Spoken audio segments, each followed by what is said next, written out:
Dans l'édition de demain soir, nous reviendrons donc sur justement les enjeux de cette importante rencontre qui marque le 50e anniversaire de l'Organisation panafricaine des femmes. Parlons d'une autre institution, il s'agit donc du Conseil national de la communication dont le président Guy Bertrand Mapangou a conféré avec le président directeur général de la radio Méditerranée internationale. Les deux personnalités ont évoqué les questions liées justement à la dynamisation du secteur audiovisuel entre nos deux pays. Reportage.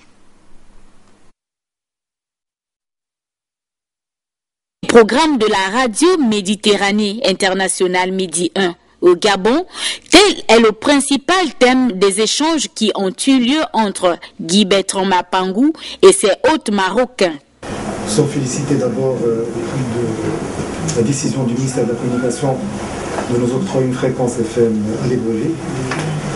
Et nous avons tenu à rencontrer l'autorité régulatrice pour pouvoir échanger avec son président par rapport à un partenariat qu'on pourrait définir dans l'avenir entre notre média et le Gabon, et par rapport à ce qu'on pourrait apporter sur le champ audiovisuel gabonais, thème de diversité, de richesse par rapport à ce qui existe déjà, et pour pouvoir contribuer au développement du champ audiovisuel gabonais.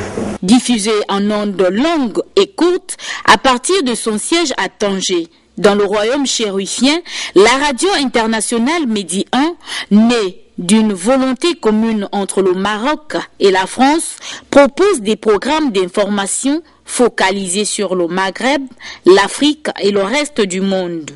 Déjà présent au Gabon dans plusieurs domaines, dont les télécommunications, la diffusion des programmes de cette chaîne de radio au Gabon vient non seulement renforcer la coopération, mais surtout démontrer la bonne santé des relations gabono-marocaines. À l'Assemblée nationale, Basile Lessa et Amédée Mavungu de Service Communication de cette institution nous rapportent la réunion. Il s'agit en fait d'une assemblée générale des parlementaires du groupe du Parti démocratique gabonais. Il était question de se pencher sur les questions de portée nationale. Compte rendu. OIM 2013 ont constitué l'essentiel de l'Assemblée générale qu'a présidé ce mardi 27 novembre 2012 l'honorable Luc Mara Abila dans la salle Georges Damas à l'écart du palais Léomba. Il s'est agi notamment pour le bureau du groupe parlementaire PDG de présenter les thèmes de réflexion des prochaines rencontres qui sont au nombre de 2.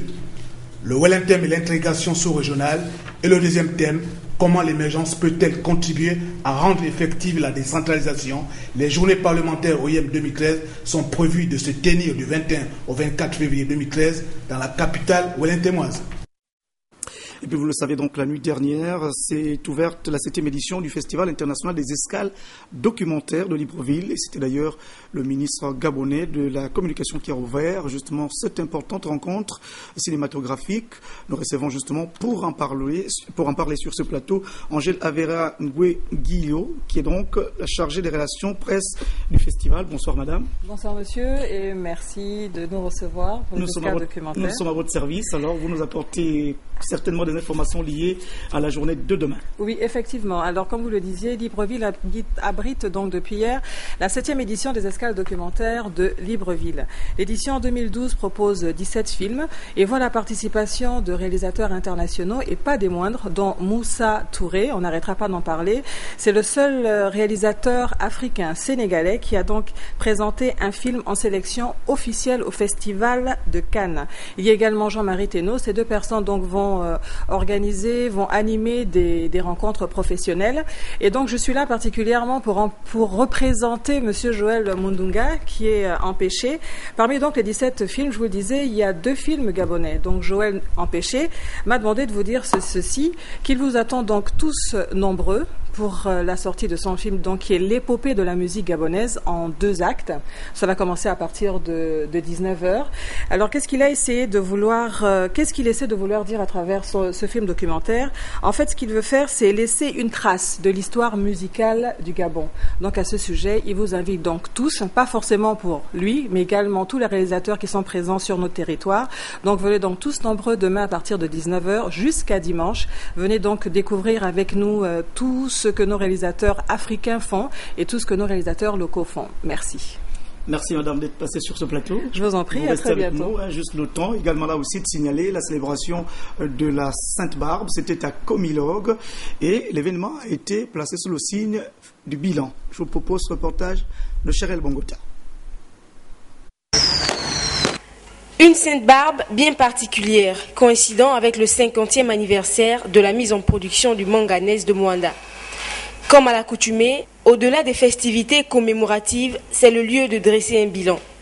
Une année marquée par des perturbations majeures qui ont plombé les performances de la compagnie. Pour la première fois depuis longtemps, excepté la crise mondiale de 2008-2009, le volume transporté et embarqué, vraisemblablement autour de 3,1 millions de tonnes, ne sera pas supérieur à celui de l'année antérieure et sera bien inférieur à l'objectif de 3,7 millions de tonnes.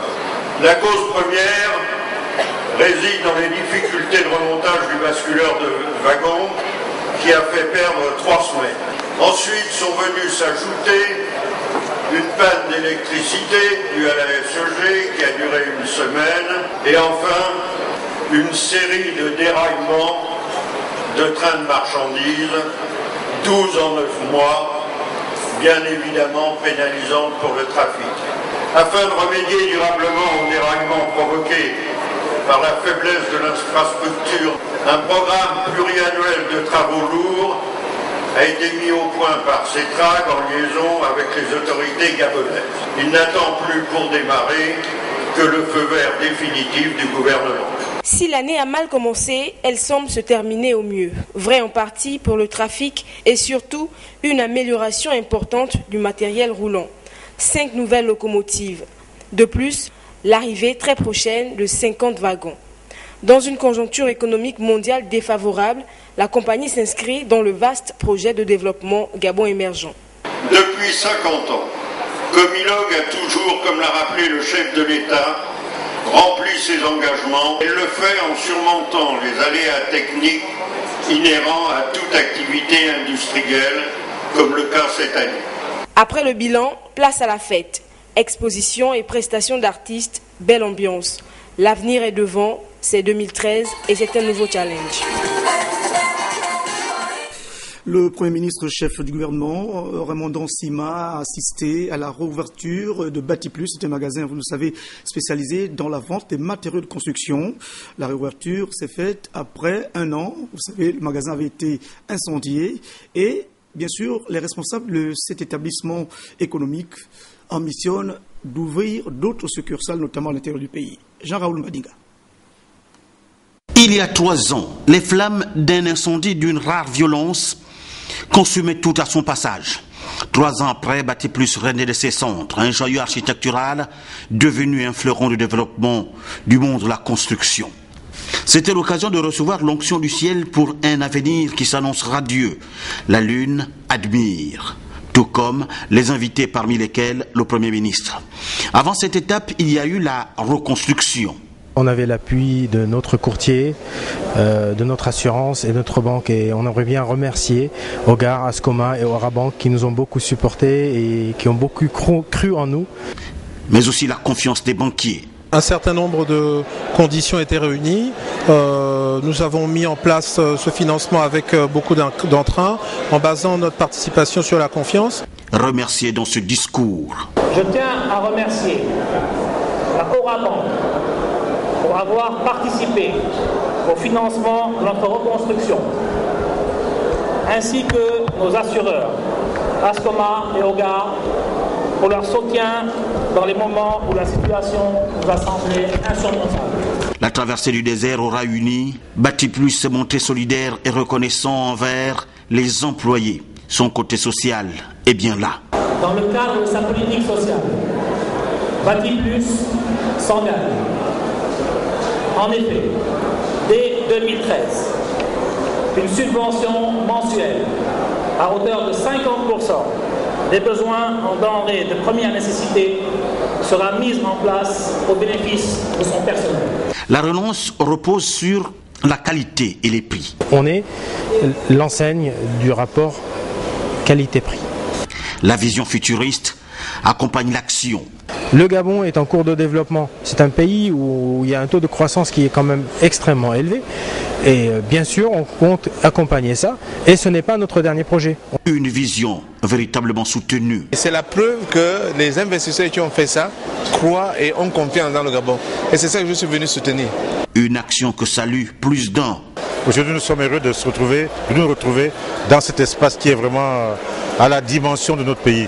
Vous êtes embarrassé dans le choix des produits de qualité. L'esprit bâtisseur du magasin Bâti Plus vous guide et vous illumine dans votre action.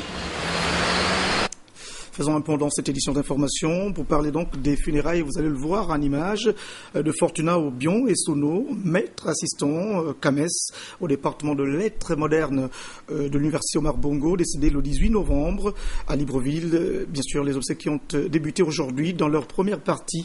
La dépouille de l'illustre disparu est exposée à l'université Omar Bongo pour l'ultime hommage. Fortuna Obion et Sono a vécu au cœur de cette université gabonaise dans laquelle il a joué un rôle actif jusqu'à son départ en stage en 2008. Titulaire d'un doctorat, 3e cycle obtenu à l'université de Montpellier 2 en France, Paul Valéry, il y a été pendant de nombreuses années enseignant-chercheur au département des lettres modernes où il a donné la pleine mesure de son magistère pédagogique et scientifique. Nous y reviendrons. Pour la fin de cette édition d'information, on le lisait déjà, Radio Gabon va faire 53 ans de vie demain, 28 novembre. Et l'événement va être célébré à travers plusieurs manifestations, dont 2 rencontres de football. L'un qui va opposer les femmes de la radio à celles de la télévision et l'autre qui va opposer les hommes de toute la maison Georges Raveri aux élèves et professeurs du lycée privé Awassi. Jean-Raoul Mbadiga.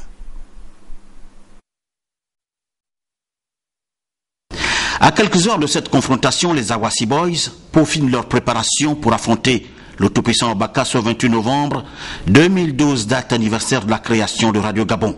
Les séances d'entraînement se multiplient. Ici, la révision est principalement axée sur la condition physique, les techniques et tactiques du jeu, toutes choses qui concourent à la victoire d'une équipe. Les Awassi Boys ont conscience de l'immensité de la tâche. Ils affrontent le tout-puissant Obaka, l'une des équipes les plus prestigieuses du continent africain. Constellée de stars, jouer contre elle est donc un prestige unique que vous offre le monde. Pelé, Diego Maradona, Jan Cruyff, Paolo Rossi, Roger Mila et les autres ont nourri un regret, celui de n'avoir pas affronté le tout-puissant Obaka du Gabon.